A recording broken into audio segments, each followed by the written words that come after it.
আপনি কত বস্তা সার নেবেন? আমি 7 বস্তা সার। 7 বস্তা। কতটুকু ভুই আপনার? আমার 4 বিঘা ভুই। 4 বিঘা ভুই। এরা কয় ব্যাগ দিতে চেয়েছে? আজকে তো আইডি কার্ড বলতে 2 ব্যাগ। আজকে আমাদের এখানে এনআইডি কার্ডটা জমা পড়ছে। জি, আমরা প্রত্যেক গ্রাহককে এনআইডি মারফতে 1 বস্তা করে সার দেব। যার 5 বিঘে ভুই আছে, যার 10 বিঘে ভুই আছে, তাদেরকে আপনি কেমন দেখছেন? এখন যার 5 বিঘা আছে সে 2-3 টাকা জমা দিয়েছে, 2-3 ভাই নামে তুলে নিয়ে যাচ্ছে। যার জমি নাই সেও নাকি অনেক সময় কার্ড দেখিয়ে সার নিয়ে যাচ্ছে, এরকম আছে কিনা?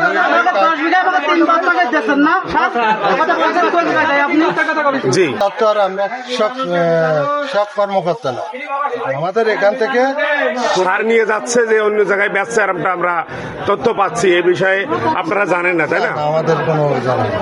তো কত বস্তা সার এসেছে আপনাদের এখানে? আমাদের এখানে 400 বস্তা সার। 400 বস্তা। আপনাদের কৃষক কতজন আছে? কৃষক আমি এখানে ডিলারের সাথ দিয়েছে, আমি 270টা এনআইডি কার্ড সিরিয়াল করে দিই। পেয়েছেন? 270 এক্সেস আছে, কিন্তু আমি 270টা দেওয়ার পরে যদি থাকে আমি সেগুলো আবার দিই। আমার ঘরে যতক্ষণ ইউরিয়া থাকবে আমি দিই। দেয়ালে কি হচ্ছে? আজকে সার দেওয়ার কোনো সমস্যা নেই। 9টা ওয়ার্ডে 40 বস্তা ইউরিয়া আর 200-250 বস্তা পটাশ আমরা একটা করে দিয়ে দিচ্ছি। যে কৃষক আসতে এনআইডি কার্ড জমা রেখে একটা ইউরিয়া একটা পটাশ দিয়ে দিচ্ছি। কিন্তু শুধু কি মহারাজপুর ইউনিয়নের জন্য না নলডাঙ্গা ইউনিয়ন পাবে? মহারাজপুর ইউনিয়নের জন্য, এটা মহারাজপুর ইউনিয়নের ডিলারশিপ এবং মহারাজপুরের যে 9টা ওয়ার্ড আছে সেই 9টা ওয়ার্ডের সার প্রত্যেকটা ওয়ার্ডে ভাগ করে দেখা যায় যে 44 বস্তা ইউরিয়া আর হয়তো বা 30-32 বস্তা করে পটাশ পাবে। কিন্তু সেক্ষেত্রে দেখা যাচ্ছে প্রত্যেকটা ওয়ার্ডেতে 60 থেকে 65 জন করে লোক এসেছে এবং 2-1টা ওয়ার্ড থেকে বেশি লোক এসেছে, যে 100 প্লাস। গ্রামের নাম সেটা রামনগর খামারাইল, এটা একটু বড় ওয়ার্ড। এই ওয়ার্ডের যে বরাদ্দ অন্য যে ওয়ার্ড সেই ওয়ার্ডও বরাদ্দ, কিন্তু 44-45 বস্তা করে সার সেখান থেকে লোক এসে প্রায় 120 জন 150 জন। এটা একটা বিভাজন সৃষ্টি হয়ে যাচ্ছে। তারপর আমরা চেষ্টা করছি দেওয়ার জন্য। পর্যন্ত থাকবে সে পর্যন্ত। যার 10 বিঘে ভুই, যার 5 বিঘে ভুই, যার 3 বিঘে ভুই, তাদের নিয়ে আপনি কি বলছেন? এখানে ব্লক সুপারভাইজার আছে, উপসহকারী আছে। সেই উপসহকারী স্লিপ হলে উনি 4-5 বস্তা যাই লাগবে পাবে পর্যায়ক্রমে, একবারে না, 1 মাসের ভিতরে। আপনারা কি এর আগে এখানে পাইনি এক বাবু। কোন জায়গায় পাননি? এই যে রোডে খুলে দিচ্ছে, এখানে হচ্ছে না সার, সব বেঁচে দিচ্ছে। কিরা বেশি দিচ্ছে?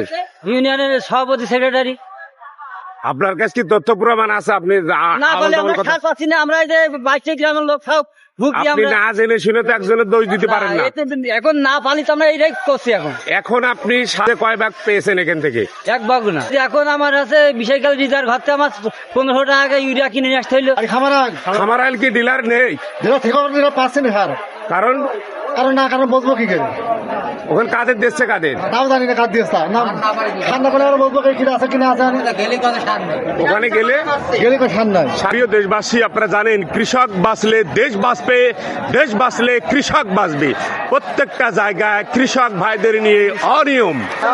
কৃষকের হাসি আমরা সকলেই ভালোবাসি, কিন্তু সার নেওয়ার সময় তাদের সাথে ঝামেলা, ধান বিক্রয় করতে গেলে তাদের সাথে ঝামেলা। ঊর্ধ্বতন কর্মকর্তারা যারা আপনারা আছেন, অবশ্যই এই কৃষক ভাইদের পাশে আপনারা দাঁড়ান। অনুগ্রহ করে আপনাদেরকে আমরা দৃষ্টি আকর্ষণ করছি, কারণ কৃষক বাঁচলে দেশ বাঁচবে, দেশ বাঁচলে কৃষক বাঁচবে। কৃষক মেরে কোনো রাজনীতি নয়।